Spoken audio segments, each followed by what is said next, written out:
100కు పైగా దీర్ఘకాలిక సమస్యలకు ఎటువంటి ఆపరేషన్ దుష్ప్రభావాలు లేకుండా హోమియోపతి చికిత్స.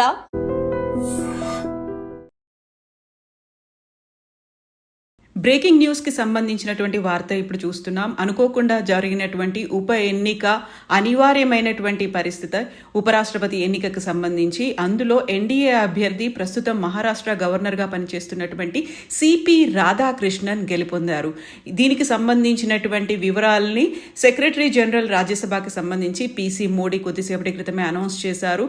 అనివార్యమైనటువంటి పరిస్థితుల్లో అనారోగ్య కారణాల దృష్ట్యా అప్పుడున్నటువంటి ఉపరాష్ట్రపతి జగదీప్ ధన్కర్ రాజీనామా చేయడంతో ఉపరాష్ట్రపతి ఎన్నిక వచ్చింది. ఈ నేపథ్యంలోనే అనివార్యమైనటువంటి టర్న్ కూడా తీసుకునే పరిస్థితి ఏర్పడింది. గతంలో ఎన్నడూ కనిపించని విధంగా ఈ ఉపరాష్ట్రపతి ఎన్నికకు సంబంధించి వాదోపవాదాలు జరిగాయి. తీవ్రస్థాయిలో ప్రచారం కూడా జరిగింది. అందులోనూ ప్రధానంగా కేంద్ర హోంశాఖ మంత్రి అమిత్ షా చేసినటువంటి వ్యాఖ్యలు కీలకంగా మారాయి. ఇండియా కూటమి తరఫున బరిలోకి దిగినటువంటి జస్టిస్ సుదర్శన్ రెడ్డి ప్రో నక్సలైట్, తనకి నక్సల్ సానుభూతి పరుడు అంటూ బీహార్ ఎన్నికల ప్రచారంలో భాగంగా అమిత్ షా చేసినటువంటి వ్యాఖ్యలతో దేశవ్యాప్తంగా ఒక పెద్ద చర్చకు దారితీసింది. సుదర్శన్ రెడ్డి ఇచ్చినటువంటి జడ్జిమెంట్, ఆయన చేసినటువంటి పనుల వల్లే నక్సలిజం అనేది ఇప్పటికీ భారతదేశంలో ఉంది. లేకపోతే 5 ఏళ్ల క్రితమే ఎప్పుడో రూపుమాపిపోయేది. అందులో ప్రధానంగా సల్వా జుడుమ్ని జస్టిస్ సుదర్శన్ రెడ్డి తను సుప్రీంకోర్టులో జస్టిస్గా ఉన్న సమయంలో రద్దు చేయడం వల్లే భారతదేశంలో నక్సలిజం ఇంకా ఉంది.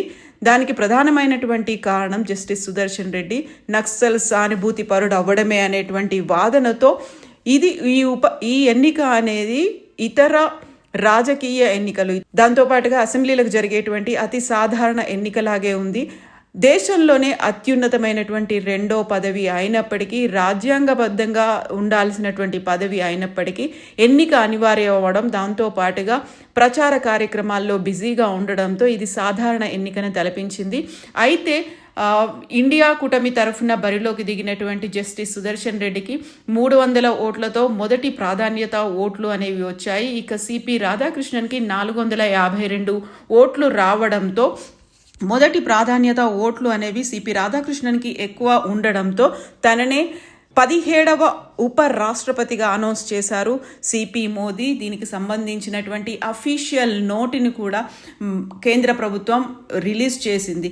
ప్రస్తుతానికైతే ఈరోజు జరిగినటువంటి ఎన్నికకి సంబంధించి 12 మంది ఎంపీలు గైర్హాజరయ్యారు. అందులోనూ ప్రధానంగా బిజు జనతాదళ్కి చెందినటువంటి 7 ఎంపీలు, భారత రాష్ట్ర సమితికి చెందినటువంటి 4 ఎంపీలు, శిరోమణి అకాలీదళ్కి చెందినటువంటి 1, మొత్తంగా 12 మంది ఎంపీలు ఈ ఎన్నికకి సంబంధించి ఓటింగ్లో గైర్హాజరయ్యారు. ఒకవేళ నోటా కనుక ఉంటే తాము ఓటు వేసే వారము అంటూ BRS working president KT Rama Rao కూడా స్పష్టం చేశారు. ఆల్మోస్ట్ ఒక 2 నెలలుగా తెలంగాణ రాష్ట్రంలో యూరియా కొరత ఏర్పడింది. ఎవరైతే తమకు రాష్ట్రానికి రైతులకి యూరియాని అందచేస్తారో వారికే తమ మద్దతు ఉంటుంది, వారికే తాము ఓటు వేస్తామని గతంలోనే బీఆర్ఎస్ అనౌన్స్ చేసింది. అయితే ఈ 2 నెలల కాలంలో యూరియాని రప్పించడం కానీ యూరియాని ఇప్పించడం కానీ చేయలేదు. కాబట్టి రైతులు ఇప్పటికీ యూరియా లేక అల్లాడుతున్నారు. కాబట్టి తాము ఈ ఎన్నికల్లో దూరంగా ఉంటాము అంటూ కేటీఆర్ అనౌన్స్ చేశారు. అందులోనూ ఒకవేళ నోటా కనుక ఉంటే నోటాకే ఓటు వేసేవాళ్ళం, నోటా లేదు కాబట్టి తాము ఎన్నికల్లో పాల్గొనట్లేదు అని చెప్పారు. ఇక ఈ రోజు జరిగిన ఎన్నికకి సంబంధించి చూస్తే మొత్తంగా పార్లమెంట్ అంటే రాజ్యసభ, లోక్సభతో కలిపి 781 మంది మెంబర్లు ఉన్నారు. అందులో 542 మంది లోక్సభలో ఉంటే 1 సీట్ ఇప్పటికీ ఖాళీగానే ఉంది. దాన్ని నామినేట్ చేయాల్సినటువంటి అవసరం ఉంది. ఇక 239 రాజ్యసభలో ఉంటే అందులో 5 సీట్లు వేకెంట్గా ఉన్నాయి. మొత్తంగా 6 సీట్లు అనేవి రాజ్యసభ, లోక్సభతో పాటుగా వేకెంట్గా ఉన్నాయి. అందులో 12 మంది గైర్హాజరయ్యారు. ఇక 12 మంది నామినేటెడ్ ఎంపీలు ఉన్నారు. వీళ్ళందరూ ఓటు వేయడంతో ఈరోజు సిపి రాధాకృష్ణన్ గెలిచినట్టుగా అనౌన్స్ చేశారు. దీనికి సంబంధించి 422 మంది రాధాకృష్ణన్కి మద్దతుగా నిలిచారు. అందులోనూ ప్రధానంగా మ్యాజిక్ ఫిగర్ని క్రాస్ అయింది. కాబట్టి మ్యాజిక్ ఫిగర్ క్రాస్ అవ్వడంతో ఈరోజు 427 ఓట్లతో ఎన్డీఏ క్యాండిడేట్ గెలిచినట్టుగా అనౌన్స్ చేశారు.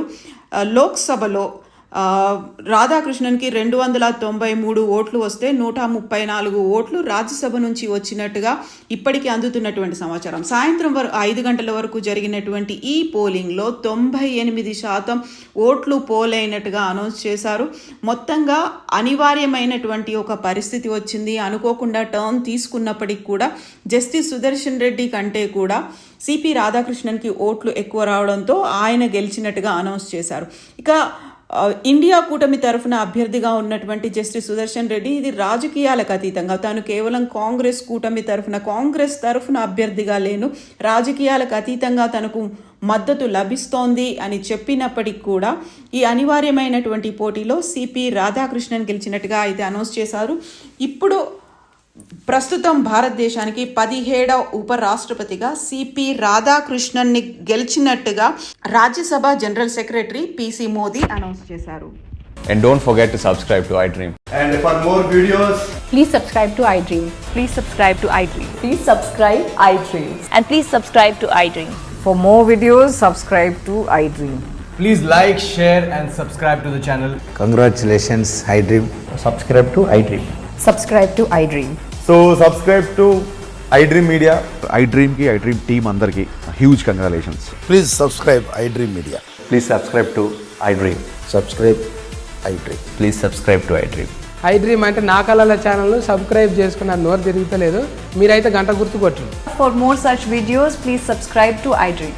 Subscribe to iDream. Please subscribe to iDream. Please subscribe iDream Media. Please do subscribe to iDream. Please subscribe to iDream Media. For best entertainment and information, please subscribe iDream.